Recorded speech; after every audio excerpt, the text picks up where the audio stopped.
আসসালামু আলাইকুম এভরিওয়ান। আশা করি আল্লাহর রহমতে সকলে ভালো আছেন। তো গত ভিডিওতে আমরা স্টুডেন্ট মডিউলের স্টুডেন্ট অ্যাডমিশনটা দেখলাম।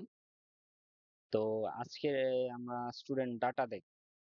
স্টুডেন্ট ডাটা মডিউলে যাওয়ার আগে ভালো বলে রাখা ভালো হচ্ছে এই স্টুডেন্ট ডাটাই হচ্ছে আপনি আপনার প্রতিষ্ঠানের প্রতিটা স্টুডেন্টের সমস্ত ডাটা এখান থেকে দেখতে পারবেন এবং এগুলো কালেক্টও করতে পারবেন। তো আমরা যখন স্টুডেন্ট ডাটাতে ক্লিক করব, ফার্স্টেই আমাদের চলে আসবে এখানে কিছু অপশন আপনি ফিল আপ করে স্টুডেন্ট ডাটা দেখতে পারবেন। যেমন আমি যদি 26, এখানে আপনার সেশনটা দিতে হবে 26, ক্লাস নেম, কোন সেকশন, সেকশন নেম, তারপরে ক্লাস। আপনি এখানে সেকশন নেমটা উল্লেখ করে দিলেই হয়, ক্লাস না দিলেও সমস্যা নেই, প্লাস বাট আমরা ক্লাসটা দিয়ে দিই। এখানে শিফট, মানে অপশনগুলো আপনি দিয়ে করতে পারবেন। এবং যদি আপনি যে জেন্ডার, আমি শুধু ছেলে দেখতে চাই, মেয়ে বা শুধু মেয়েদের দেখতে চাই, শুধু ইসলাম ধর্মের স্টুডেন্টদের দেখতে চাই, এখানে আপনি সিলেক্ট করে দিলেই ওগুলা শো করবে। এবং চাইলে আপনি তার নাম বা ফোন নাম্বার দিয়েও স্টুডেন্টকে এই যে সার্চ দিতে পারবেন। এখানে আপনি কি কি দেখতে চান, স্টুডেন্টের যদি ফটো দেখতে চান, রোল নেম, যেমন শিফট, এখানে আপনি সবগুলো বাটন ক্লিক করলে সবগুলো অপশন সহ আপনার ডাটাটা শো করবে। আর যেই যেই বাটন আপনি ক্লিক করবেন না সেগুলো ডাটা শো করবে না।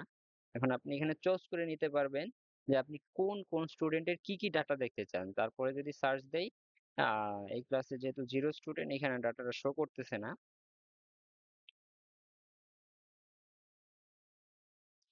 আচ্ছা, আমি অল সেকশন দেই।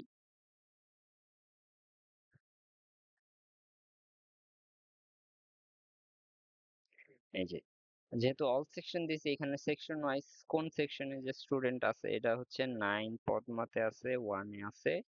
এখানে যখন অল স্টুডেন্ট দিই তখন এখানে শিফট ওয়াইজ স্টুডেন্ট দেখায় যে কোন ক্লাসে কোন স্টুডেন্ট আছে, স্টুডেন্টের আইডি। যেহেতু ফটো আপলোড করা নাই তাই ফটো দেখাচ্ছে না, আমি ফটো অপশনটা ক্লিক করছিলাম।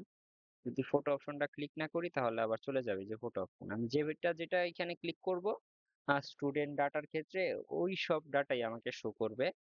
এবং কি আমার এখানে অনেক ডাটাই আছে, যা দেখা যাচ্ছে 61 জন স্টুডেন্টের ডাটা আছে এটার ভিতরে সব মিলায়।